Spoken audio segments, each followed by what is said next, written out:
Open Heart by the Dalai Lama, on chapter 2, page 34. I seem to have lost my... No, we've just finished page 35. We're just starting page 36. So, for us to have the will to seek ultimate refuge in the three jewels, we must initially acknowledge a dissatisfaction with our present predicament in life. We must recognise its miserable nature.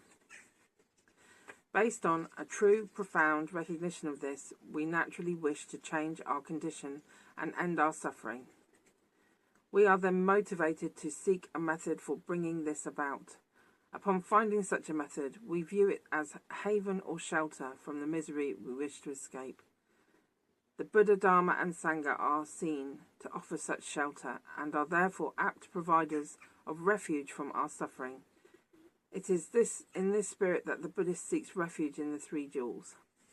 We'll go into details about this in a minute, but he's just referring to Buddhist belief that everything is the nature of suffering, and this is a bit depressing, and I got really quite depressed when I started seeing, well, I knew anyway because I'd been physically, emotionally depressed from being burnt out in my job before I started Buddhism, but nothing gives you solid, lasting happiness. You know, that's the type of thing he's trying to, they call it misery. I suppose it's not wrong, but there is happiness, but they're saying it's not like ultimate happiness. Anyway, I'll read it through and it will explain it better than me. Before we seek refuge from suffering, we must first deepen our understanding of its nature and causes. Doing so intensifies our wish to find protection from suffering.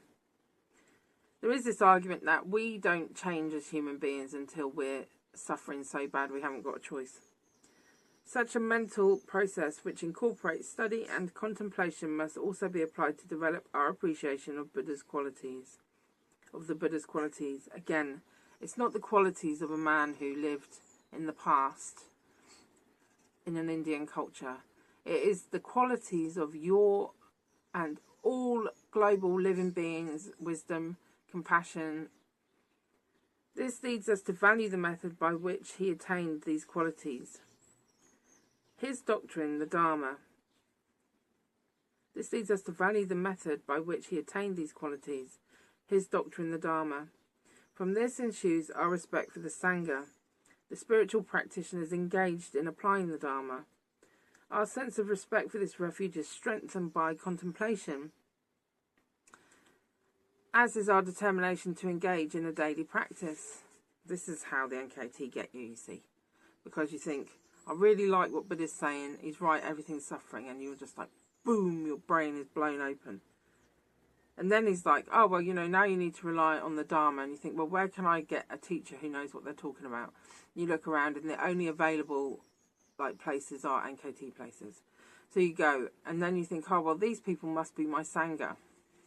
And you don't know anyone outside of the NKT that's practicing Dharma.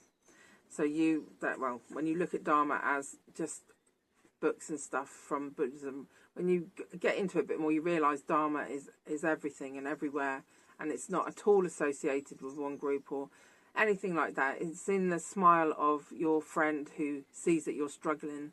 It's in the kindness and in the gentleness and in the generosity of everyone around you. But anyway, that's another story. I think it's the same for all groups. Like anyone who's been caught up in Buddhism, I think we all make that initial mistake that is external to us.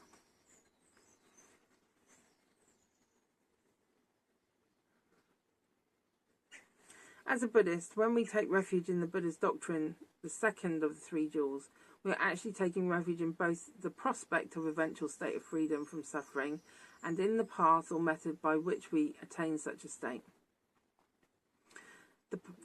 This path, the process of applying this doctrine through conscious spiritual practice, is referred to as the Dharma. The state of being free from suffering, it can also be referred to as the Dharma, as it results from our application of the Buddhist doctrine.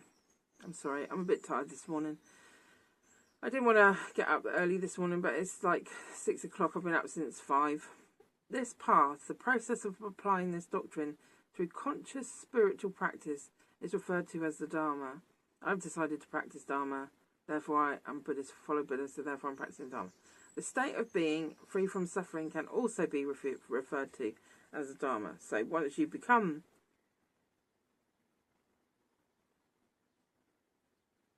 free from suffering, you are the Dharma, as it results from our application of Buddha's doctrine.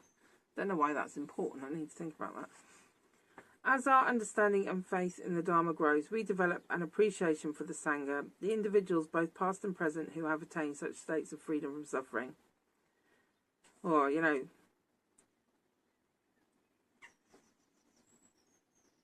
to meet someone who believes and embodies love completely, and who you feel completely safe with, which is part of the Dharma path, to embody that, that's a profound experience that stays with you forever. And this is what kept me going through PTSD, because that's what I call being a refuge for people, to be so lacking in like malicious intent and self-absorption, to be able to just be there and hold a space for someone else. I think because of my depression, that's what really motivated me to get ordained, because I thought, wow, to be this island of like calm refuge for people, it would be amazing. It would be an honour, you know. And I think to a certain degree I've managed to do that, but in another like dimension, because then I've had to deal with PTSD on top of that, and the process of working through, which everyone has to do, your parents and all the crap they dump on you. Sorry, I'm talking too much.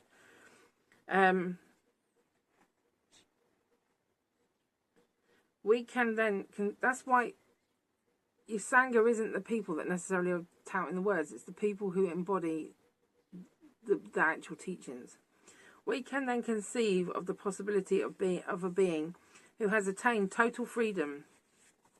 So your Sangha, because they're trying to embody the vast good qualities of Buddha, if you've got lots of people trying to do that, each one will have a different sort of like skill area, and it will help you conceive of what a Buddha is. Maybe that's what that's about.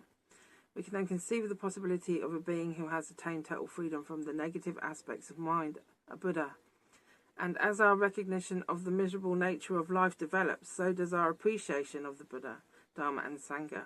Oh, I see. So in theory, as your own attachments and misconceptions crumble around you, and you lose your sort of footing with what used to give you happiness, you're supposed to be able to then look around you at your Sangha and how calm and peaceful and wonderful and kind, and they are what you're working towards, and so therefore that's support. Well, I don't know how often that happens. The three jewels in which we seek shelter. So does our appreciation of the Buddha, Dharma and Sangha. The three jewels in which we seek shelter. This intensifies our quest for their protection. At the outset of the Buddhist path, our need for the protection of the three jewels can at most be grasped intellectually. Well, it's very intellectual for me. Like the whole concept of not getting angry, or being in a state of awareness and consciousness so much that you can deal with things as they arrive peacefully. I mean, that is an intellectual thing for me right now. This is especially so for those not raised inside a faith, because the three jewels have their equivalent in other traditions.